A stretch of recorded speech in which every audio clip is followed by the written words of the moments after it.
Welcome everybody to our talk today on Zoom. We're being free, we're being real, we're getting open and awkward.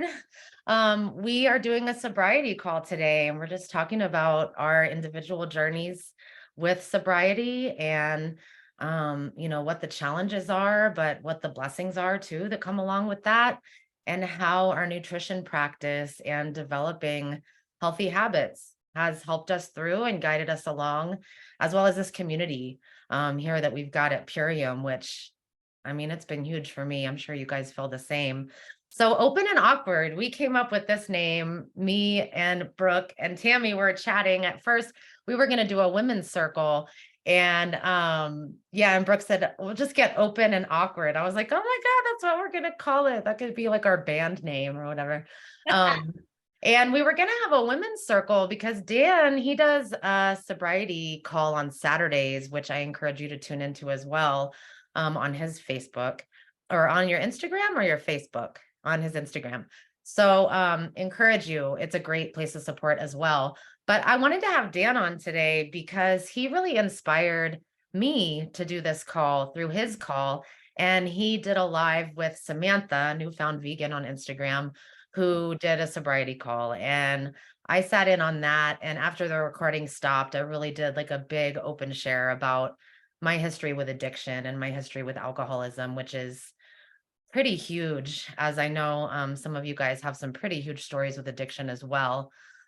Just a little bit of background real quick before we get started. My name is Barbara. Just we're going to do introductions first. My name is Barbara, and I have had addiction in my family for a long time. My dad's parents were in alcoholism. His father was really a pretty severe alcoholic and was, hiding shooters right up to the last days in his dresser. My nana would like catch him pulling him out or whatever, just trying to get that last drink in. But my dad became a research scientist at the University of Texas in San Antonio. He's a research psychopharmacologist. And so he studies the effects of alcohol and drugs on the brain. And so I feel really fortunate. He stopped drinking when he was, I think, like in his 30s. He would have the Odells or whatever for a little while, but eventually just subsided. And he really went into that area of study and was a part of like a nationwide organization that was focusing on addiction and what happens, what are the effects on your brain and everything. So I grew up with him feeding me this information. And what's crazy is despite all that knowledge that he gave me and that example that he set for me, I still fell into very active addiction. And I think that,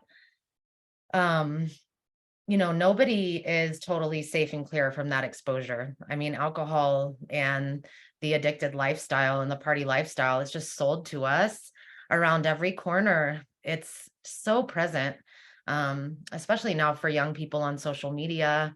And, if you really get in there and look at the environment that's created in some of these spaces on television and the movies and the social media. So happy to create this space here with you guys, to be able to talk. Like I said, my name's Barbara, and our first time going around, we're going to talk about our defining sober moment where we set at least the intention in our mind that we want to be free of these shackles of addiction, because you start to see that it's holding you down. So I had very early addiction, and I was drinking alcohol and smoking weed from a very young age, 12, 13 years old, and which rapidly sped into psychedelics and cocaine. And it just like got out of control. And I was all in the party lifestyle. I graduated high school, thankfully.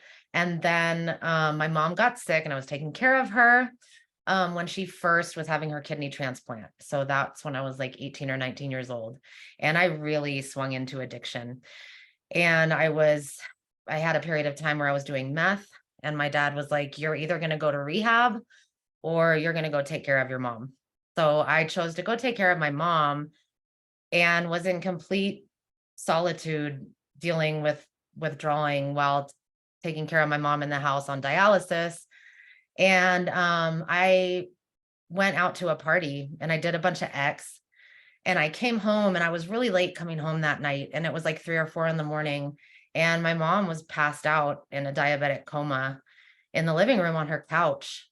And the feelings of guilt, I mean, luckily I was able to help her and give her the sugar that she needed, and she was revived. But God, the guilt and the shame and the blaming myself and all the things. I mean, I was under a lot of pressure, but for me, that was the first time that I really felt this blast of responsibility at how my actions were affecting this human being that brought me into the world. It's like when you think about how it affects your kids. So that was my early defining moment. It was certainly a roller coaster after that of falling into and out of addiction periodically, but that was my defining sober moment. And I am not glad that I had to go through that, but I'm very thankful for that moment and for the amazing energy that my mother gave me, even in her complete illness, that she saw me through my addictions while she was already going through all that. What a woman. Ay. So, I'm going to pass the mic to Brooke. Would love to hear your defining sober moment. I'm muting. Oh, gosh, Barbara, thank you for having me and thank you for bringing this forward. I love what we're doing here. I love how we're integrating our sobriety path with the superfood path, and they do integrate beautifully. And there's a lot of you and us here. And your story that you just shared really hit my heart. I'm so happy you chose this path and that we've gotten to know each other over the years, but now more intimately.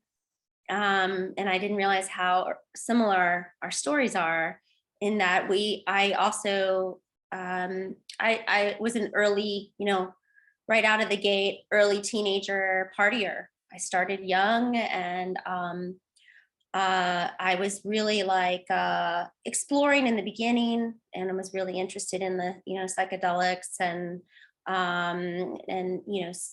the river parties where I grew up, a little, SoCo. And right out of the gate, I was like always taking things to the extreme though. You could see the signs that I was like, not just a little bit, I would have the whole bottle, or, I was always like, it was never enough for me. And right out of the gate, I would always just, right out of the gate, drink until I got sick. And I mean, I was blacking out pretty early on as well. And a series of events happened to me early on. I had a boyfriend who committed suicide, and I had a fraternity, a gang rape that happened to me, and certain things that created all this shame. And you mentioned that word, and all of a sudden I started drinking and drugging heavily. Looking back, I understand I was self-medicating, but I was thinking about how it was a crossroads.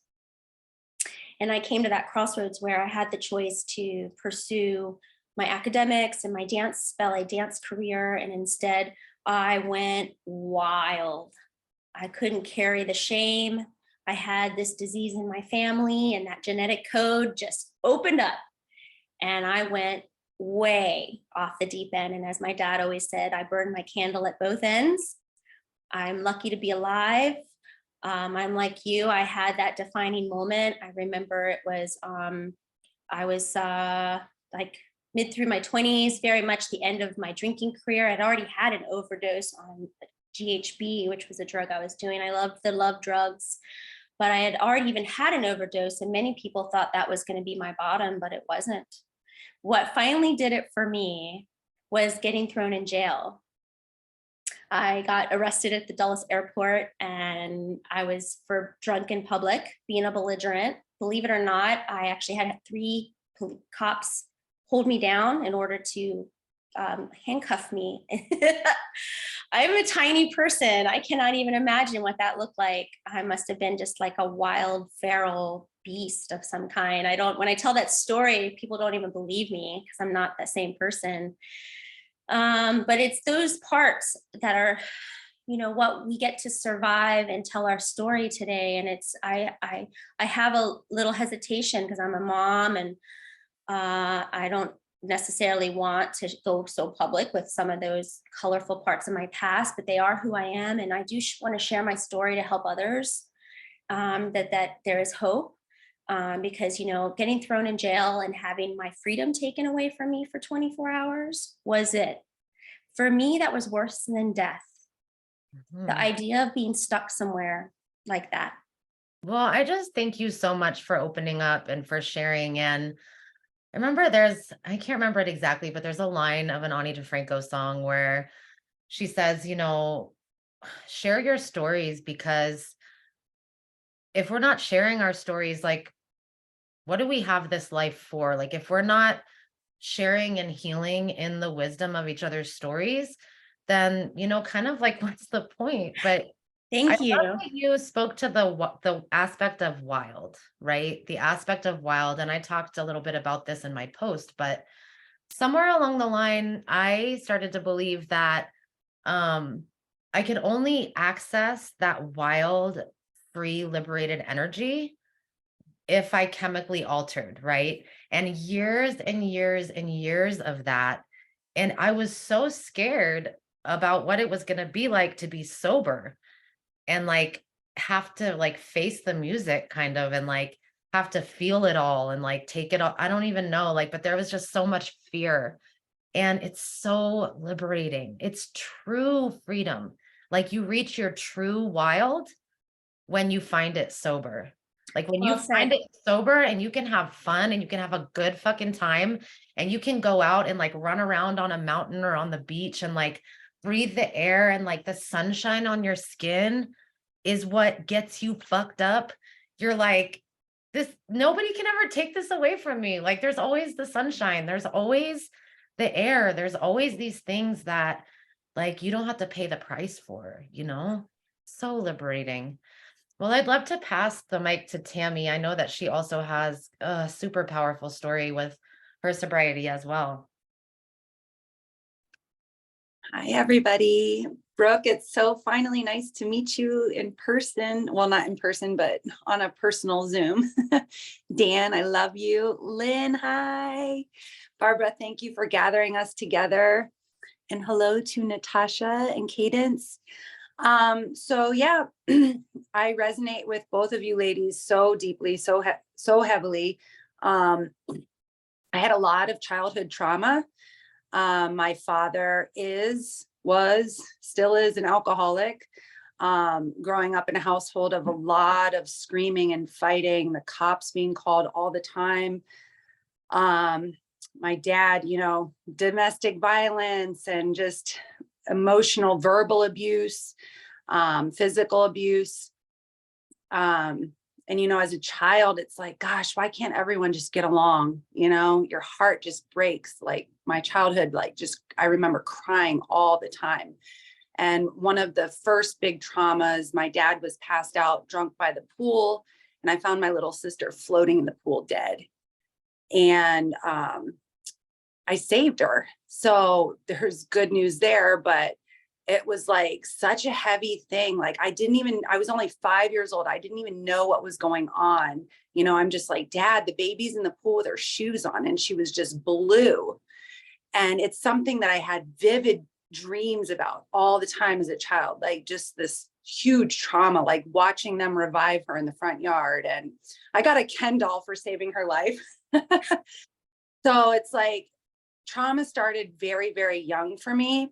And I can remember like taking my mom's cigarettes and running them underwater because I hated the smell of it. And I would remember like watching them drink, and I just wanted to like crawl into a hole and die. And then when I was in high school, my dad, you know, it was all of this tension between my parents boiling up, kind of burst. And my dad went to prison when I was a sophomore in high school for attempted murder for hire on my mom and her boyfriend.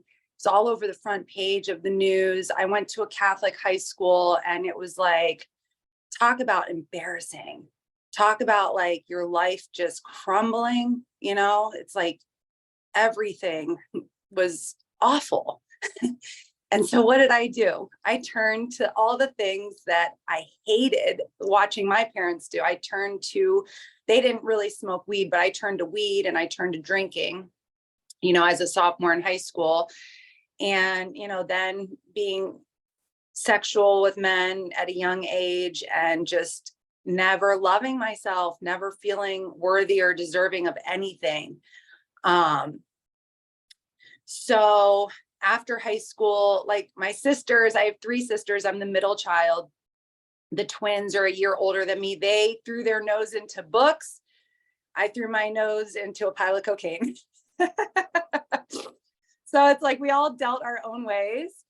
And, I've got a lot of shame from my family for the way I handled the trauma, which again made me feel even less worthy and deserving of any type of love.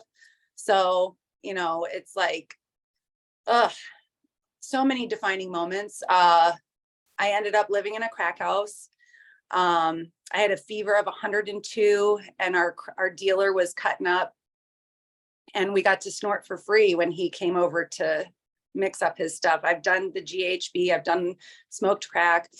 And I can remember trying to snort a line and I was like so stuffed up, so congested. I called my mom and I'm like, Mom, I was staring at myself in the mirror and I'm like, who is this like person? Like, and you just feel so far gone. And I knew I needed help. That was my first rock bottom. And she came and drugged me out of the crack house. All my crackhead buddies had stolen anything valuable that I had moved in with. I paid all the bills there. I was a waitress. This was before I had children, thank God. And that lasted for a little while. I moved to Florida to try to get away from the people, but the drugs were in Florida too. You can't really run away from it. I was always running from my problems. I never faced them and dealt with them.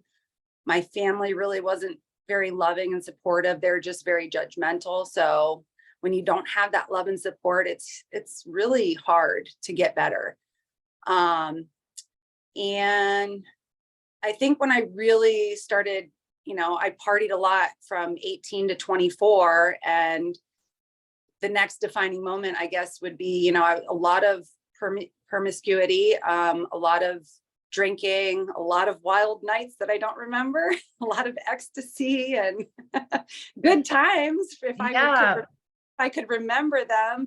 Dude, we were all there, right? We were all just like in it. I love that, how you were like touching. I remember looking in the mirror that exact same way, like being so fucked up, like looking in the mirror and almost like having to touch myself. Yeah. To like remember that I was real, or maybe to remember that I could feel, and like remember like, oh, can I, you're just like, it's this visceral. I know that feeling so well. And I want to get more into like the developments of our sobriety in a little bit, and like developing our story a little bit, because I think that that's such an important part for people that are looking to the stories. Like, how do we then, like, we brought ourselves from that place. And so we'll do another round getting more into it. But Dan, I wanted to give you an opportunity as well to share your story. Well, thank you, Barbara, first off, for creating such an amazing space. And I'm happy, to have inspired you to create such a safe space for, you ladies. And I just feel it brings like joy and happiness to my heart right here, to know that I have, inspired, people within the community. And yes, for those of you that don't know me, my name is Tam Tomelty, AKA Superfood Rad Dude. Yeah, I had a pretty basic, Canadian upbringing. But I also, at an early age, had to deal with a like post-traumatic stress, PTSD.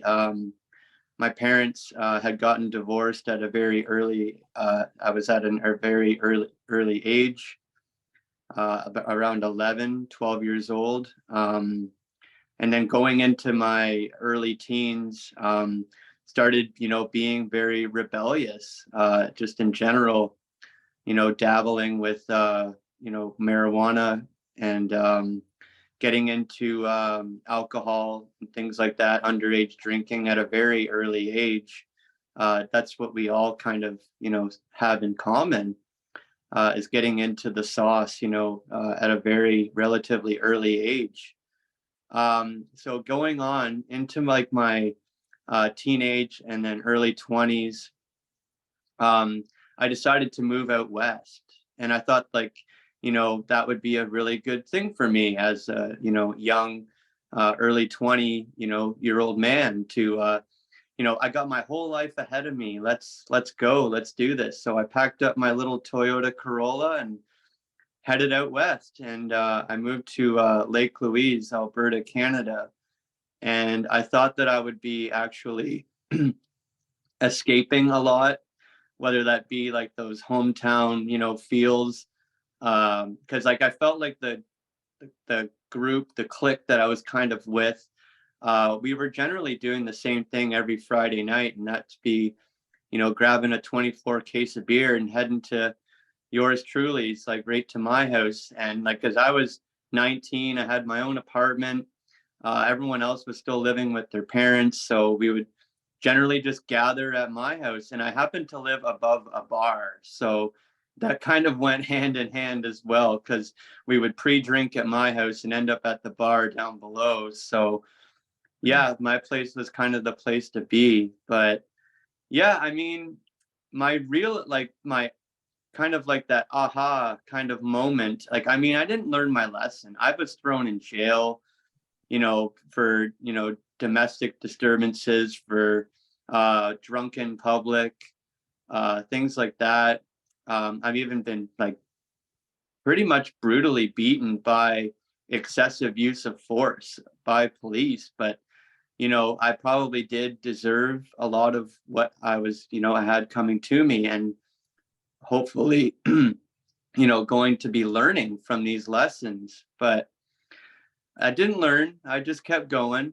I continued to keep drinking into my late 20s and then to my early 30s, where I just kind of like, it was like around the time that the pandemic hit, where I was like self-loathing, that I was just like, what the heck am I doing? I'm just sitting in my room drinking alone, and I'm depressed. I'm like, crying myself to sleep, and just in this modern state of just depression. And I mean, like, it was the wake of the pandemic, and I was just crushing back 24 packs and heading back to the beer store, liquor store to grab more. And I'm like, okay, this is something that I should be definitely addressing. So yeah, I mean, it's the first part of the battle is realizing that you absolutely have a problem, which is, it's very hard for people to realize that in general, is to realize that you do have a problem. Mm-hmm. That's so true.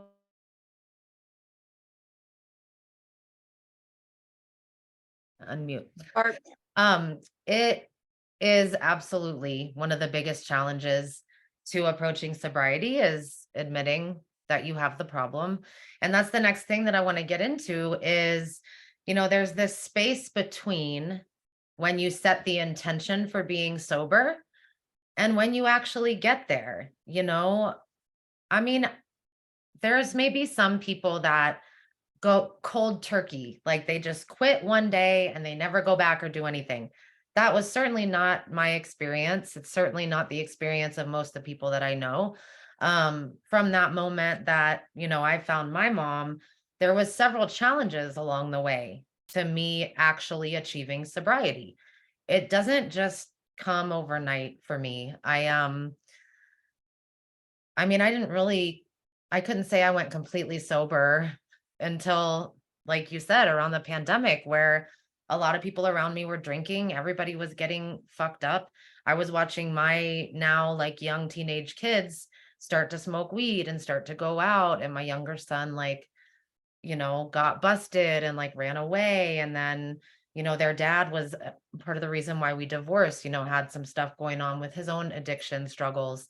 And it was really in my face, and I realized like, nobody's going to do this if I don't do this. Like nobody's coming to save me. Nobody's gonna come like offer me like a perfect pillow to land on from this cliff that I have myself on the fucking edge of.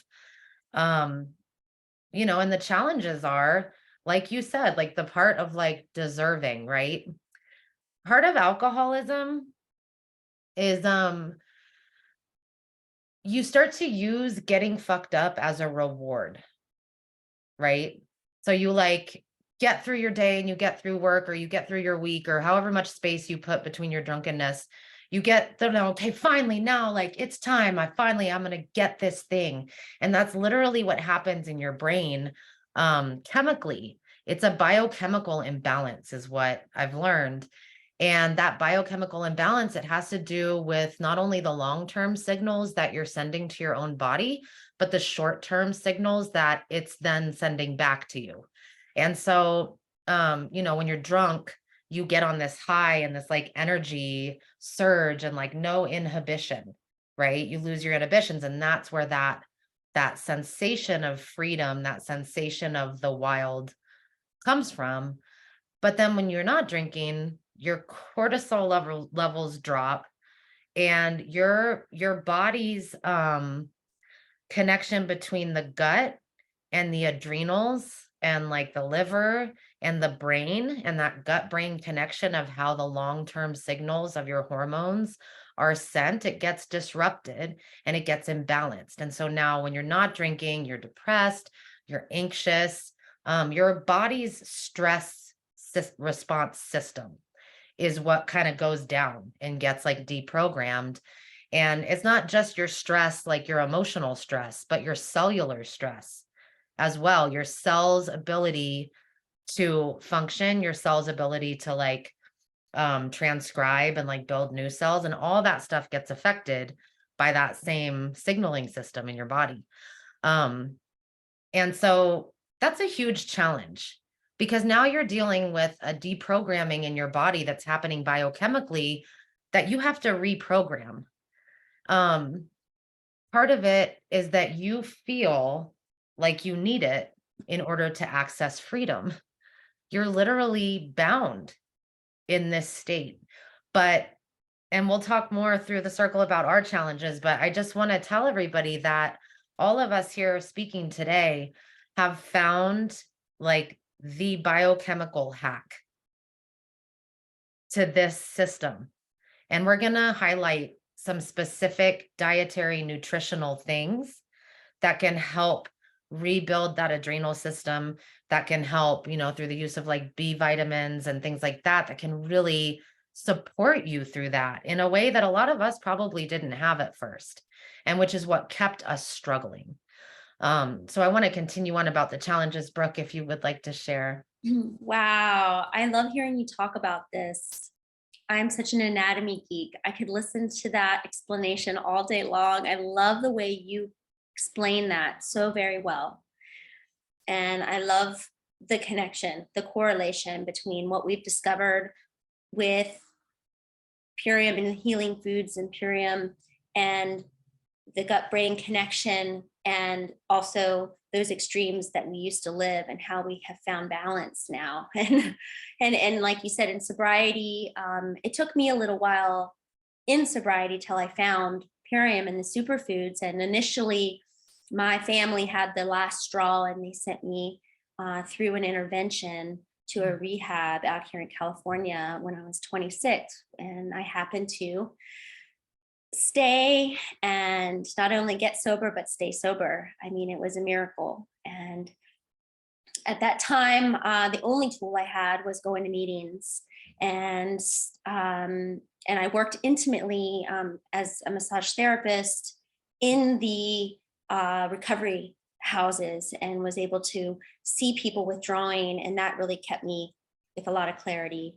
And so I saw like the detoxes, and I never wanted to go there again. I had a pretty rough detox, and but I managed to keep this thing. But I will say I came to another crossroads in my sobriety where, let's see, fast forward a whole decade where I was connecting more with Allison and watching her journey and her transformation with Purium. And I was having been struggling as a single mama for a few years, and was always fairly healthy and ate well enough. And, but I was definitely reaching, like I was hitting a wall. I just turned, 40, I was in my early 40s, and I finally felt for the first time in my life, like where I didn't feel good anymore. I wasn't feeling physically strong enough to handle my life, and the stress of making ends meet and tending to two very active boys. It was all just starting to kind of reach an epic point. And I came to this crossroads, and I knew in sobriety, I've learned in sobriety that, that balance that you talked about, like one of the things that I discovered that I used to have challenges with was finding a balance. Like I was always extreme. I was one extreme to the next extreme. And my goal was always just in sobriety, I wanted to feel peace. I wanted to feel balanced and centered and grounded. That was like my goal. And I was not necessarily feeling that just a few years ago. I was like, I am not feeling very good. I'm not feeling very grounded or centered. And Totally. I knew alcohol and drugs was not ever going to be another option ever again. Like I have a healthy fear that if I go out, I'm going to die. I It want to would take- speak a little bit to what you're Yeah. talking about, because this was really important for my process too, is that when you are in sobriety, one of the things that I feel like happens, and I talk about sometimes, is you like start to unlock parts of yourself that you had been like shoving away, that you had been damping out, that you had been numbing out. That stuff gets re-triggered by like a current situation, and it comes up in you, and you feel for the first time, like for me, and I share this with you, I have a lot of sexual trauma in my early life. I had some molestation. I was raped and lost my virginity when I was 15, and then had an abortion. It was a whole thing. So when I moved into sobriety, any perceived sexual encounter would re-trigger like a surge of like this basic survive or flight, or survival mode, fight or flight, where I was now having to deal with those feelings that I remember having when I was like 5, that I don't even like, with a 5-year-old mind, because you remember it as a 5-year-old, and that's like super confusing. Like you don't even know if that's what you actually experienced or if that's what you think you kind of remember, and those are really powerful resurgences of emotion. And it's a huge challenge to your sobriety, because those are the feelings that you were running away from. And when those things come back up, if you don't have some tools, if you don't have a community, people to talk to, if you don't have like a stable living environment, like if That's you're so true. Shit was really hitting the fan. It Mhm, really was. I could see where, yeah, hungry, angry, lonely, tired. mhm, Halt. Like mhm. I am in a very dangerous, slippery slope in my sobriety if I don't make a change and now. I'm And so glad you did. So yeah. And it came slowly. Like I kind of took a break from, the superfoods and from the community here. Um, and it didn't take long for me to realize, no, this is now my life. This is my lifestyle. This is the community. This is the future. This is what it's about. I'm home. I've got a solution now to feeling my best in sobriety. Um, yeah. thank Yeah. you so much.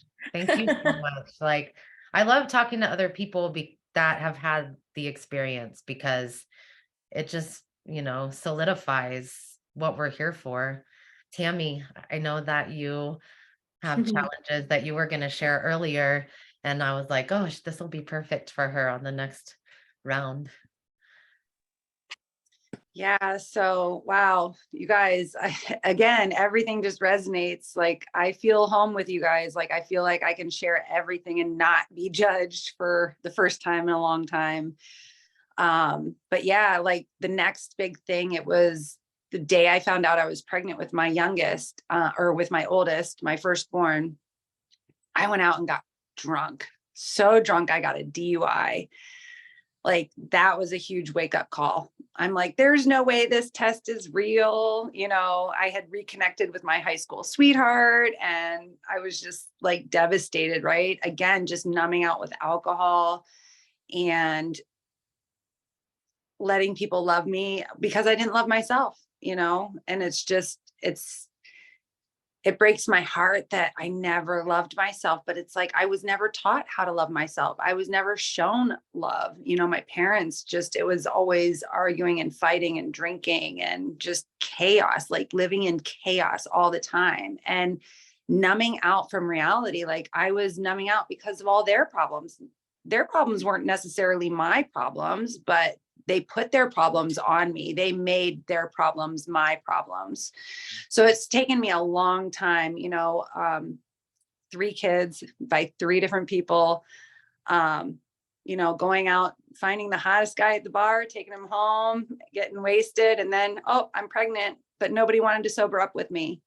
My youngest, Harvey, his dad threatened to kill me when I was pregnant. I had to get a restraining order. So it was just like trauma after trauma. And it's like, I didn't even realize I was doing it to myself. You know, I was attracting these men. I was looking for love in all the wrong places, right?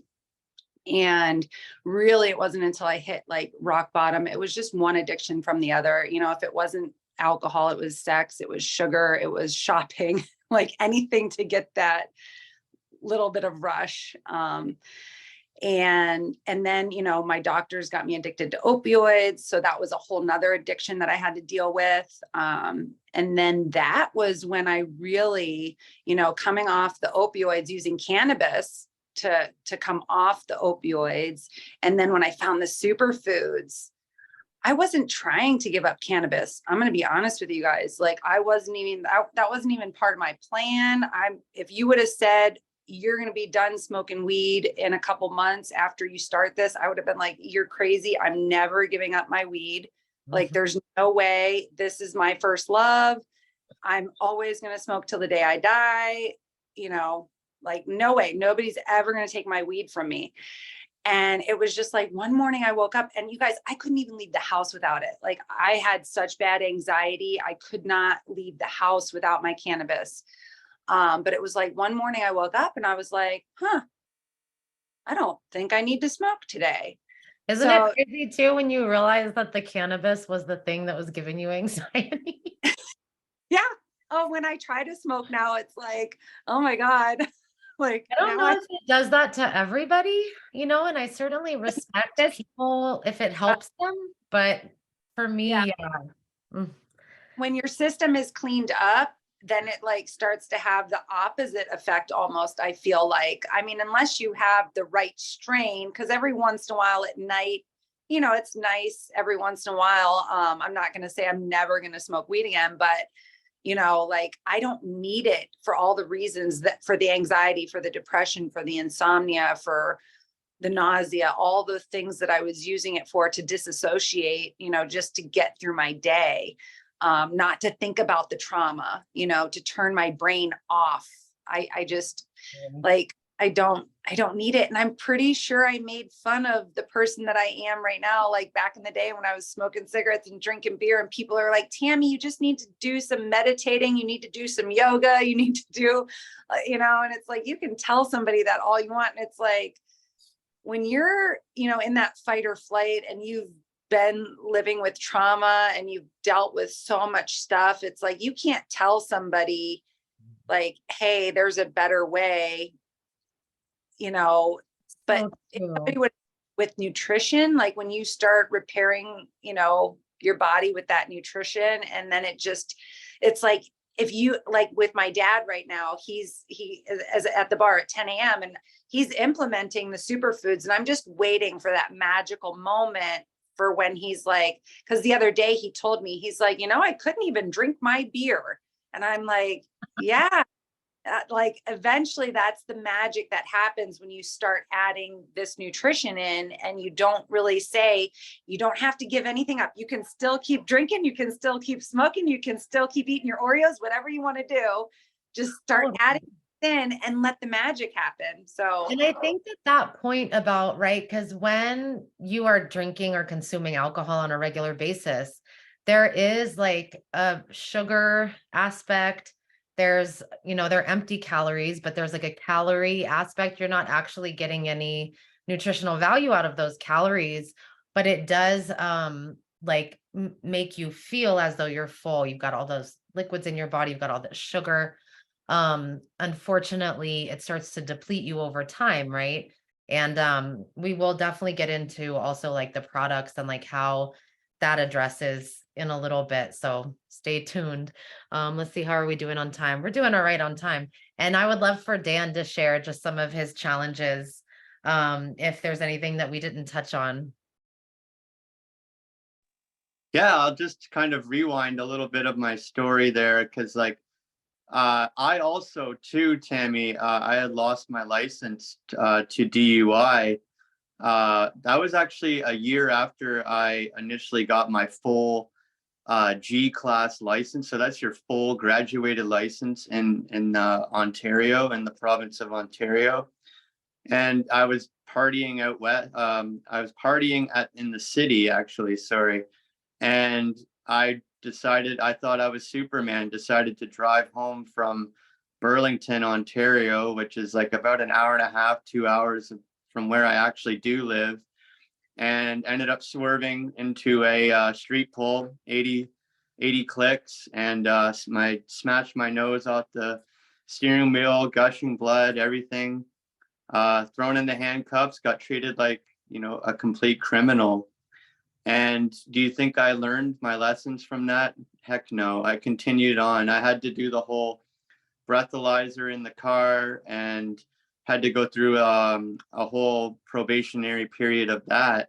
And they even declared that I go to 1 day of an Alcoholic Anonymous meeting. So I did attend that as well, to go because the judge had demanded that. But then like I said, I moved out west and continued to keep doing like the binge drinking, doing ecstasy, MDMA, psychedelics, coke.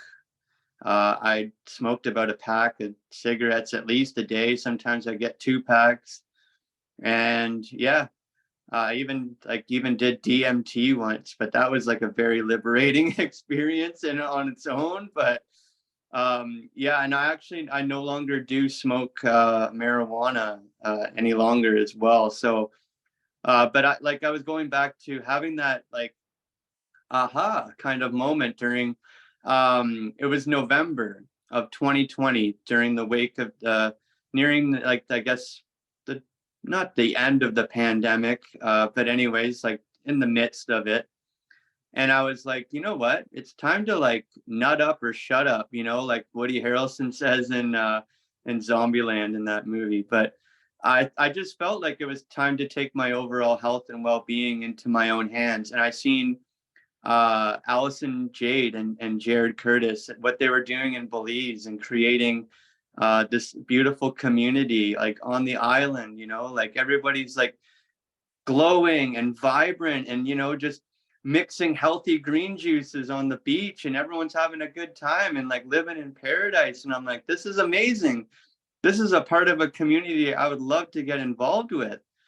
And so, yeah, she reached out to me, and yeah, here I am today. But, yeah, I mean, you have to kind of grow through what you go through. And I do believe that that's actually true. You have to go through all of the hardships, and you have to pretty much go through hell before you get to heaven, right? And yeah. Absolutely. And that's like you said, like I got into Purium, and I would love for us to go around and share, each of us, like one Purium product that we feel really supports us in our sobriety, or one aspect of the practice. And then also like one of the blessings that we feel we've received from our sobriety, because it can be easy sometimes to focus on like what was hard and how it was hard and how embarrassing it was and like all the, all the stuff you feel when you're in it. But on the other side, what? Like it feels so good, like so good, so liberating to be on the other side. And so my product highlight is the Be Energetic, because it does support the adrenals and everything. Oh yeah, I wanted to share, this will be quick, but I found this inpatient rehabilitation program in Colorado that uses nutrition as one of the elements of how they rehabilitate you. And they talk about biochemical imbalance. And these are the aspects of biochemical imbalance: hormonal imbalances, adrenal fatigue, toxicity, nutrient deficiency, hypoglycemia, amino acid imbalances, excessive heavy metals, and genetic factors. And this is literally a list of what Purium nutrition also supports in the body. So I was like ecstatic to find this and to see, first of all, that somebody even has a center where you can access this type of care, this type of support.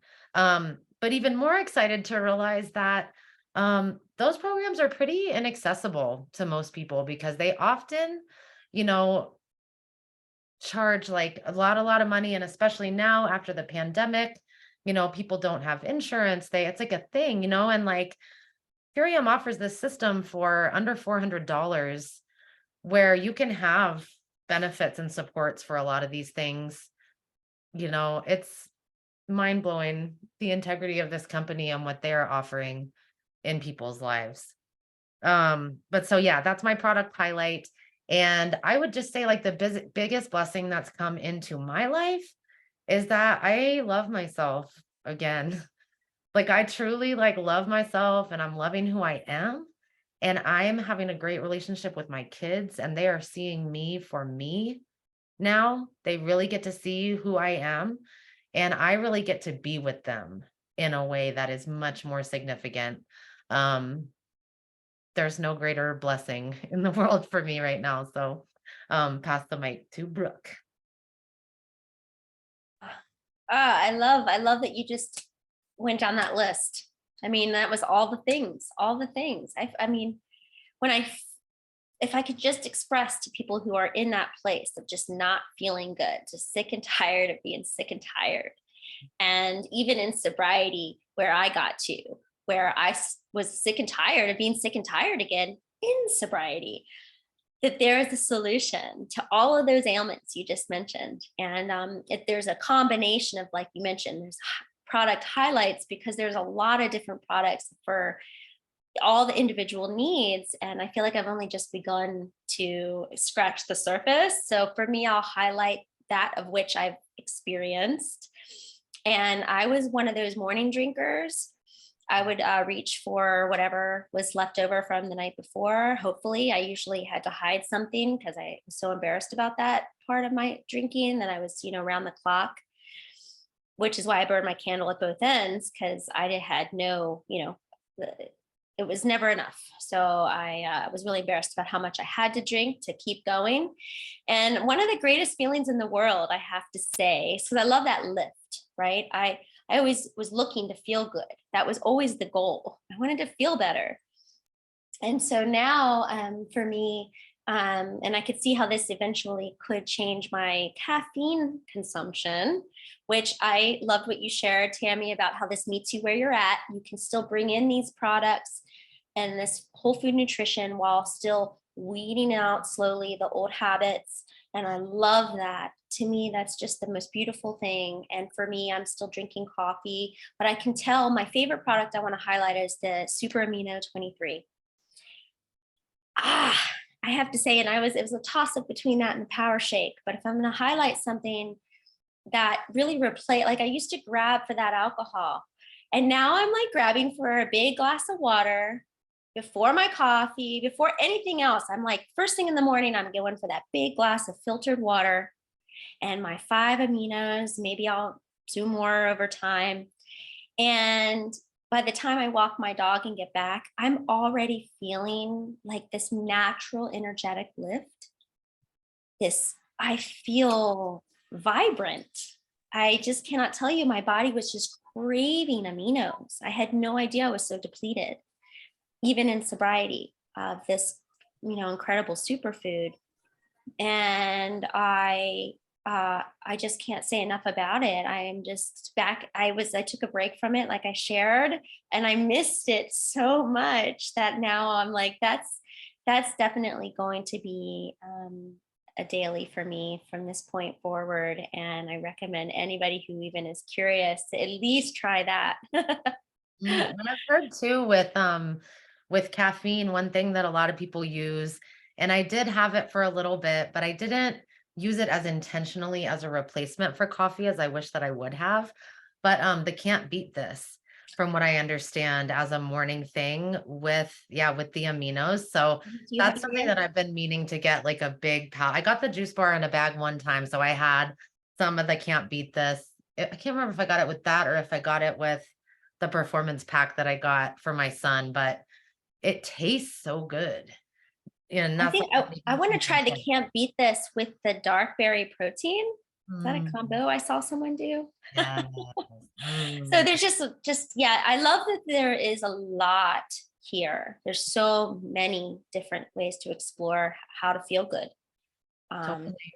For, Well, for us Tammie, feel good junkies, we need that. We want to feel good in all the ways. yes, and like, why not be addicted to what is good for you? Like, what better situation could that be? And I joked, you can't overdose on Power Shake. And although Kevin joked with me and said, don't start snorting it now. I know. I was like, don't worry. We all will draw the line probably with snorting the Power Shake, but we're right there. I had a kid in French class that used to snort pixie sticks. It kind of like reminded me of that. He also would like light his farts on fire and stuff. He would probably Anyway, snort Power Shake, but at least it'd be Power Shake. yeah. Yeah. What does a junkie do in French class? Tammie, do you have anything to highlight? I'm sure that you do. You guys are killing me. Oh my God. So yes, the can't beat this, you guys. I get two big bags a month. I call it my liquid cocaine because like I've always loved that rush of the cocaine, the Adderall, the like, I had my Keurig machine on my nightstand. Like I was addicted to coffee. I was addicted to sugar, just, getting that rush. And, I joke with my daughter. I'm like, I wonder if I could snort that. It's so funny. I've always told her that. I'm like, I literally call it my liquid cocaine. Like this got me off the coffee. I mean, I have some of the coffee protein if I really want to have like that taste of coffee, but in the morning, I go straight for my beets. I just had another cup. I'll do 2 glasses of beets a day, about 4 tablespoons of beets a day. I love the beets and it keeps me going with my kids. Like I can run around with my 6-year-old. I can go bounce at the trampoline place. I'm zooming around like the Energizer Bunny, and people are always like, how do you have so much energy? I'm like, I got my beets. I'm drinking my beets. I feel like we find our deficiency. Like, yes, if you try a Purium thing that like helps you release and let go and like feel better, you just like realize, oh my gosh, like I've been deficient of that. Like I haven't had enough of that. And that's what was making me feel like I needed the coffee. And that's what was making me feel like I needed the cigarette. And that's what made me feel like I needed the alcohol. Like that realization about what's happening with our food supply and how nutrient and mineral deficient people in our country are as a root cause of addiction. I mean, it's like when you start to see it, you're like, oh shit. And then they're out here now, like we've got fentanyl in the streets, we've got like all this stuff. And it's like it starts to make you feel like I have a real responsibility to help people find this. Like at a time where we're losing lives, we're losing a lot of lives to addiction, suicide, you know, if we can help people by getting into their hands something that can help them resolve these issues, whew, it just does. It makes you feel like you have this amazing opportunity to get the word out, which is what we're here today for. And I know Dan's probably got like his own like working list of stuff that he loves. Yeah, you ladies beat me to it. I had a dark berry, can't beat this in my blender bottle before the call, actually during the call. So if I had to choose one, it would probably have to be one of our core products, and that's the Appleberry Power Shake. Yeah, like everything about that product in on its own, it's actually part of the ultimate lifestyle transformation, which actually brought me to my sobriety. I mean, I was like a guy that would be crushing back those big tall cans of beers. So like the 591 milliliter, I don't know, it's like 18 ounces. So the big 18 ounces and like the the big liter ones as well. And like I found that if I replaced, a good habit with a bad one, that like whenever I had a craving, 2 years ago, you got a craving, green juice, you got a craving, green juice. And I mean, like the entire ultimate lifestyle transformation, I mean, the list could go on and on for me. Like, but right now, like I just enjoy my good old power shake. And like Tammie said, a teaspoon, sorry, of the can't beat this in there and with my shaker bottle. But I mean, I have a whole arsenal in my pantry. But I mean, yeah, like even the newest product that we got a few months ago, the dark berry protein, I had one on its own, and normally I mix that with can't beat this all the time. Yeah, tablespoons, not teaspoons. Thank you. But anyways, yeah, the dark berry is amazing too. Like, I love how all of our proteins are all made with the same organic pea proteins. Well, actually, all of our products are, 100% organic, USDA approved, grown in like really rich volcanic ash beds, and like everything about Purium and the company and the community and everything we have to offer. I mean, someone who is struggling with addictions, also, if you go to Alcoholic Anonymous, AA meetings, like this is something that you can definitely benefit from in general. And if you're watching this live stream on Facebook, or if you're catching the replay, whoever sent you this, it's divine timing as well. Whoever sent you this recording means that they absolutely care about you, and that we also had been carefrontated. Like there was a carefrontation and saying like, hey, we care about you. We love you. We would love to share this gift of abundance to you. Oh, I could not say it better. That is so beautiful. And it's so true. One of the most important other challenges, when you are dealing with addiction or alcoholism is your environment, you know, and the environment that you have around you can really be pivotal in your healing, in your pushing through, in your recovering. And not only do we have these amazing foods, but oh, the community. The community is, I mean, you can't really have this community in one city. You can't have this many like-minded people together usually in one town because we're spread out all over the country.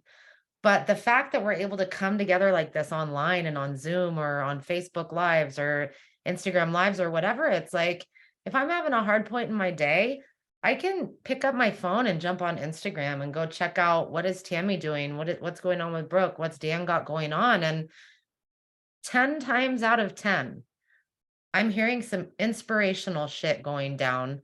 I'm learning something new about how to love myself and how to take care of myself. It's like the replacement factor that Dan was talking about, when you replace a healthy habit, or when you take a healthy habit and you put it in place of a habit that's harming you, the power of that is huge. And we've got to face this addiction factor too with like social media and what that can be and what that can turn out to, because very viscerally what you seek is in your face. It's programmed. These sites are programmed to take what you tell them you like and put it back into your face tenfold. So when you seek out communities like Purium and you seek out like-minded individuals that are invested in their self-love and their love for community, your entire life gets that back tenfold too. So make sure you tell your computer, today what you want to see. Follow some of these beautiful people here that are just an absolute inspiration. Go check out some of our Purium groups. Check out some of our lives, some of our calls, and we're happy to share with you a $50 off gift code to try this stuff out if you'd like to. And we are happy to be available to you, at any hour of the day, usually for most of us. If you need someone to talk to, or you need some advice, or you need to calm down, or, whatever, we're here to hold your hand and guide you through it the same way that we were brought into this, so that we can help other people have that recovery. It's recovery time. It's go time, baby. Let's do it. We're here for you. And I'm going to go ahead and log off and stop the recording, but I just want to give one last thank you to everybody for being here today, and for everybody that came and listened in, or who is hearing this recording. Yes, Have a thank you all. beautiful, yeah, thank you. I'll open it up. You guys can say goodbye if you'd like to. All right. Thank you. Thanks a lot, Barbara, for this incredible space. And thank you, Tammie and Brooke. Love you, ladies. I really do. Love.